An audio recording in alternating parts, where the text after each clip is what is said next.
I told you so. Told you so.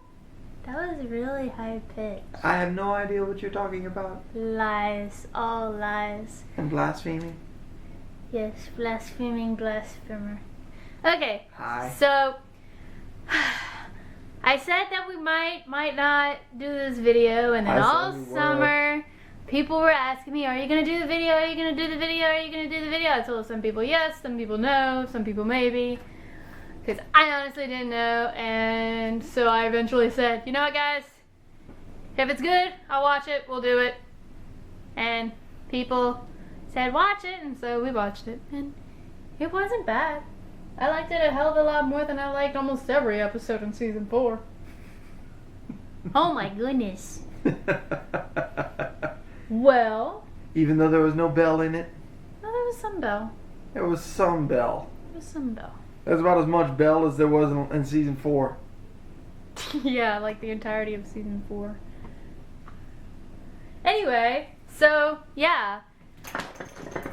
Wow, a cat just came barreling in onto the coffee table and just hitting everything. Anyway, so, yeah. We're here to review the first episode of season 5. Dark Swan, I think.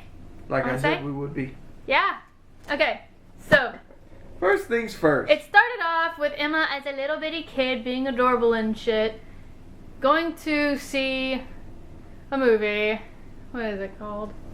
What is that movie? I forget the name of that movie. It's the one with Merlin and Arthur and all them, okay? Anyway, that's the cat that knocked over everything just now.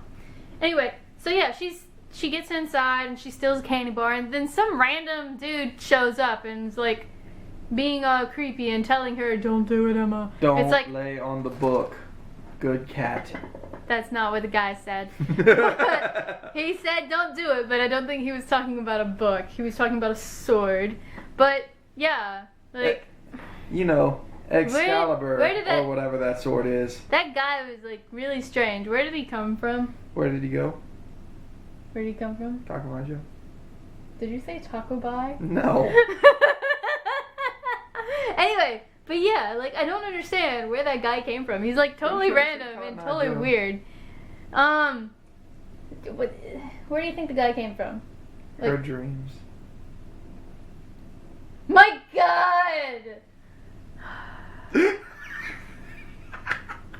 I'm so evil. I love it. It's not evil, it's annoying. It's awesome. You're not helping matters. Okay. But yeah, that guy was weird. He was weird, I will say that. It makes no sense for that guy to be there other than foreshadowing, which I don't like foreshadowing just for the sake of foreshadowing. That's stupid. That's not a good storytelling device. I kind of agree. I kind of hope that guy actually has a part later. I usually prefer more subtle foreshadowing than just a random guy coming out, don't do it, Emma. Whenever you can pull the sword from the stone, don't. That's dumb. Anyway. That's kind of dumb. He needs to have a role later, otherwise that whole thing was just stupid. It was stupid. Poof. It's very odd, isn't it? What was the poof? I don't remember! Me either. I think we needed to watch that episode again just one more time to refresh our memories. No, I'm pretty sure we know exactly what it was. All I can remember is what we were joking about, how it reminded us of Harry Potter. And you are so useful, Cat. So useful. The cat is laying on the book now. Look how useful that notebook is. Like, what even? That's a cat for you. Mine! Time out, people. We will return momentarily. And we're back. Believe it or not, yes. We actually did cut this video off right then so that we could rewatch like 2 or 3 minutes of the episodes so that we could remember what our notes were about. Because we watched it last night and we're doing the video today. And we watched it a couple nights ago. 2 nights ago, and we're doing it today. So tired. Yeah. Both nights. That it's like, you know what? Nah, we're not gonna do it. We're gonna do it whenever we're more awake and can actually, So yeah. talk. So yeah, poof! Pulling the sword from the stone. And that the guy just poofed. disappeared and went poof. It's very odd, isn't it? He turned into ash. But no, he poofed. Yeah. Shut up. Whenever we watched that, Richie's like, poof. And so yeah, that's why the only thing that went in my mind whenever I saw that on the show notes was Harry Potter. Was Harry Potter. Whenever, you know, Hagrid and Slughorn are really, really drunk and Harry is really, really high on, you know, Felices, and they're all just like, poof. So yeah. Anyway. Is it any surprise that the Dark One's dagger is directly related to Excalibur? Yeah, I'm looking forward to seeing that. I want to see how that plays out. Because one of my favorite fanfiction writers on fanfiction.net, she's Robin 4. Yeah, she has a couple of stories with, you know, Merlin and all of them being the source of the Dark One. And so, yeah, whenever I saw that, I'm like, oh! In fact, there were a couple things about this episode that I messaged her. It's just like, look at this. So, yeah, anyway. Emma. She looks nothing like any other Dark One. It's because she's special. She's the savior, so obviously she's pretty. And she's a lady, and so she shouldn't be ugly. No. It bugged me too. She doesn't have the scales or the hair. She just looks normal, except in raggedy clothes. Yes. That's stupid. The fuck? And don't give me that she's the savior crap. No. That's dumb. She's still a Dark One. Rumpelstiltskin automatically had the scales whenever he turned into the Dark One. But he wasn't the savior, and he had darkness in him Shut up before now. that. Shut up now. Your argument is invalid. It's not my argument. It's the legitimate argument of others. I'm completely 100% serious here. Remember, I had several days to go trolling around Tumblr. That is not how that works, people. And by trolling, I don't mean responding. I just mean looking at theories and I'm like, why? That is literally not how that works, people. No. No. It's not. Anyway, so, it does kind of bug me that, you know, Belle didn't put up more of a fight to stay with Rumple. Because, yeah, well, I'm all happy because it's the Beauty and the Beast rose. What is she going to do if the last petal falls? Does it transport her to Rumple's side? She can't really check on him if all she has is a rose. Don't you think the mirror from Beauty and the Beast would be a lot more useful in this situation? Some people's children. And then, you know, I don't know, I'm sure the Blue Fairy at this point, considering how easy it is to go across worlds, could have easily just, you know, put a spell on it so that if Belle wanted to be at Rumple's side, she can. Super easy. Yo, dog, gonna pop back to the Enchanted Forest. Need For some mead. I told him about that Tumblr post. Anyway, and so yeah, whenever I loved watching Emma and the Darkness talk. You can tell that Robert awesome. Carlyle and Jennifer Morrison were having so much fun with those scenes. Like, I'm sure. Oh my goodness. It was hilarious. And she's like, you tricked me. He's like, no shit. Well, I am the Dark One. Dark One? Like, I loved those scenes. You tricked me. You're surprised? And then later on, whenever, you know, she's trying to sleep and he just appears out of nowhere, can't sleep. Ravings of a mad woman. Yeah, poor Meredith's just laying there I'm not killing her. I'm not gonna kill her. Oh my god, this woman is psycho. Yeah. Yeah. Anyway. Oh, Emma and her stupid seizure hand of magic. Seriously? Because whenever she does magic, she starts doing like this. She looks like she's having a stroke. That's not nice. Hold on, make that face again. No. I will not. Okay, and so yeah, how about Hook and Henry? Hook and hand. Did I really put hand? I seriously put Hook and Hand instead of Hook and Henry in these notes. I do like how Hook and Henry kind of got together and we're like, we're going to be so shady. Sneaky, Dude, sneaky. That whole time that I watched it the first time, like, I'm just like, because it reminded me of Neil in the convenience store back in the episode Tallahassee. Oh. Oh my goodness. It was awesome. Your godness? Oh my goodness. It was awesome. I'm just like, and so yeah. Okay, so I liked seeing that old that heart spell that Regina gave to. Yeah, that was a nice throwback. However, that was cool. I liked seeing that. I was like, that's innovative. I like that. That was sneaky. And then it failed, and I was like, oh. However, as I was telling Richie while we were watching the episode, that's not how it happened. Yeah. I In the episode where Regina gave Hook the spell to rip Cora's heart out, she didn't give him a potion for him to use later on his hook. She magicked the hook. his hook. Yeah. And then he stuck it in Cora, and it didn't work because, she didn't keep her heart in her chest. Yeah. And because she's a heartless bitch. Literally. Yes, literally. Quite literally. Heartless. And so I liked that they tried using that whole thing. However, they did kind of do it wrong, but then they did forget previously that, one of their characters was a female instead of a male and younger. So, Cinderella's baby.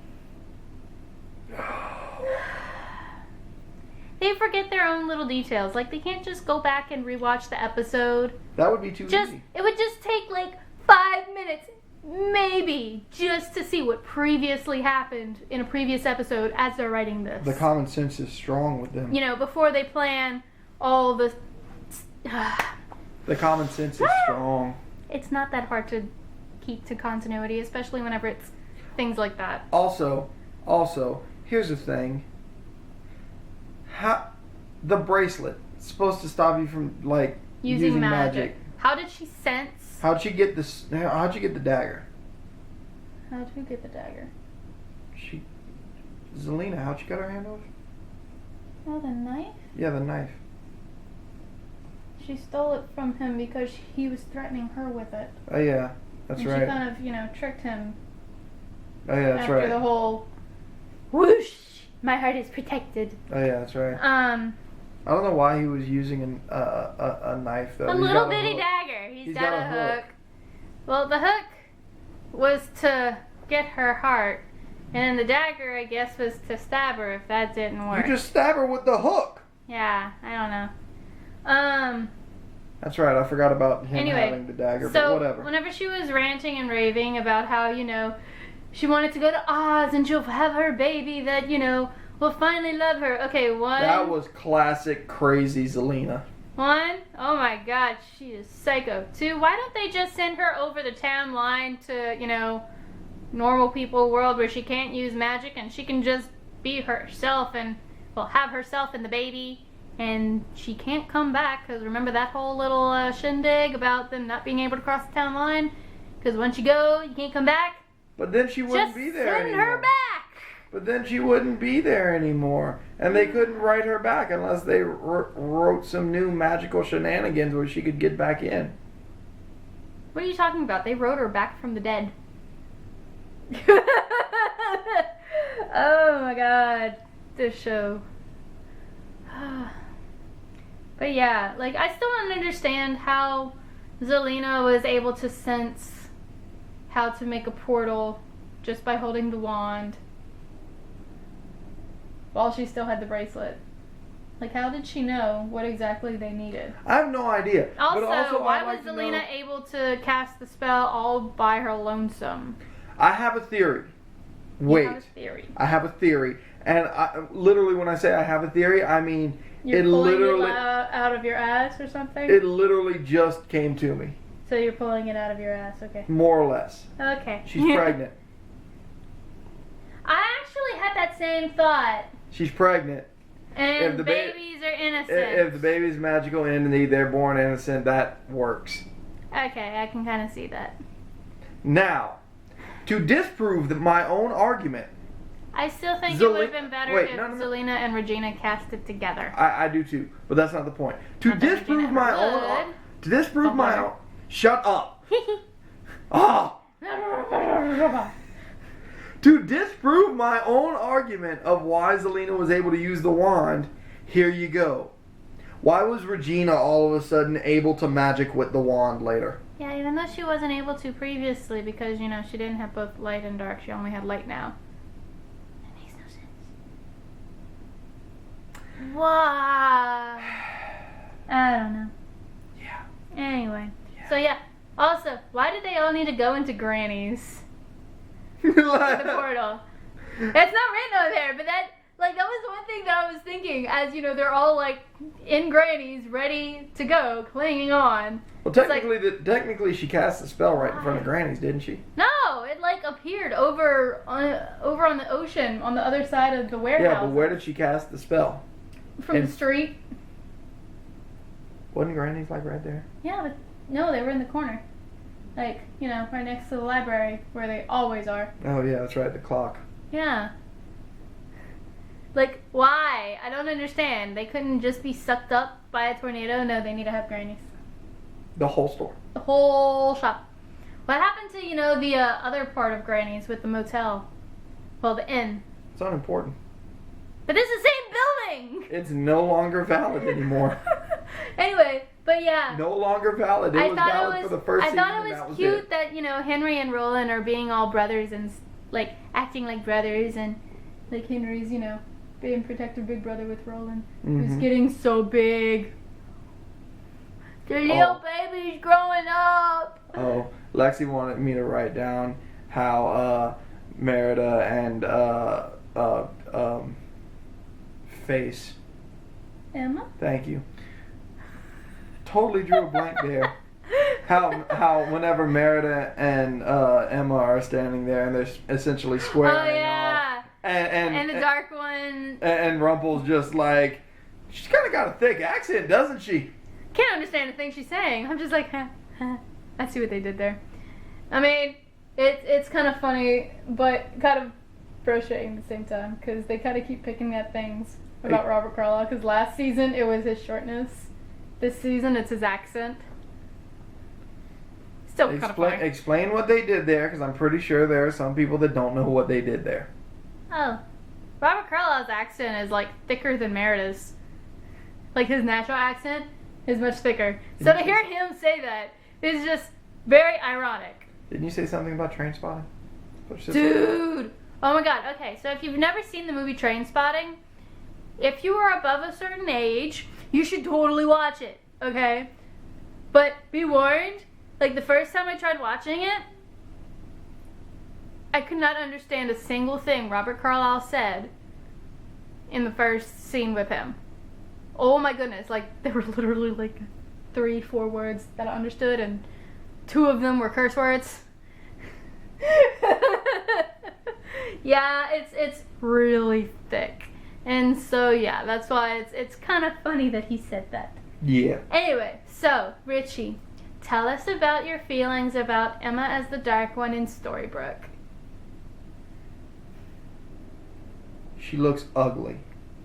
She looks stupid. Seriously, if you were going to have her not look like the Dark One, then you may as well have left her the way she was back then. 6 weeks earlier. Now, she looks ugly. Like, actually looks ugly. Dude, there's a joke on Tumblr about how, comparing her to Yzma. Because she has, like, no eyebrows. And she comes up, she's like, you looking for this? Yes! Like, she just looks ugly! Oh my goodness. And then, the slicked back bun. I really powdered. hate this. Oh my god. It looks powdered, and then there's some stuff in there. Now, I will say so dumb. that I like her outfit more than in those Vogue-looking shots that they did of her, where she's like, whoosh. Like, those were dumb. But I like that they kind of had, the crocodile leathers. However, why is her skin glittery pale in Storybrooke whenever it was perfectly normal in the Enchanted Forest? That makes no sense. How many things have they talked about? That just makes no sense. I know. Also, Lexi has a theory, which... Well, it's not just my theory. It's a fairly obvious theory. There are a fair amount of people that have this theory, where whenever, the Dark One's around the people that they love most, the darkness disappears. So yeah, it was probably the same for Rumple. And dude, I swear to God, if there is not a single flashback that shows Rumple with his darkness talking to him in his ear, I am going to be upset, and so are many others, okay? Because I just want to see Zoso whispering in his ear. We need to throw it back to Zoso every now and then. We need to bring Zoso back, and then show how, around Belle, Zoso disappears. Like, come on. Or how, around Bay, he disappeared. However, Dylan's kind of getting a little old to keep playing flashbacks to whenever Bay was like 14. He's 16, almost 17. So. Makeup. And he was 12 when he started. There's only so much makeup can do. This is true. Okay. This is true. But yeah, that's it. Yeah. I think. That's it. Woo.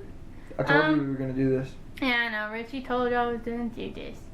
Anyway. So yeah. Like, comment, subscribe. Blah, blah, blah. That fanfic writer that I was telling y'all about, I'm going to put a link down below. Also, I now have a Redbubble account that I want y'all to go check out. We got some Once Upon a Time things there. More will be coming, even in, the ships that I'm not the biggest fan of. I know that I'm not the only person out there, so I will have stuff for, fans of all kinds. Seriously, just message me about something that you want. If it's not there, I'll tell you whether or not I can do it. Anyway, so yeah.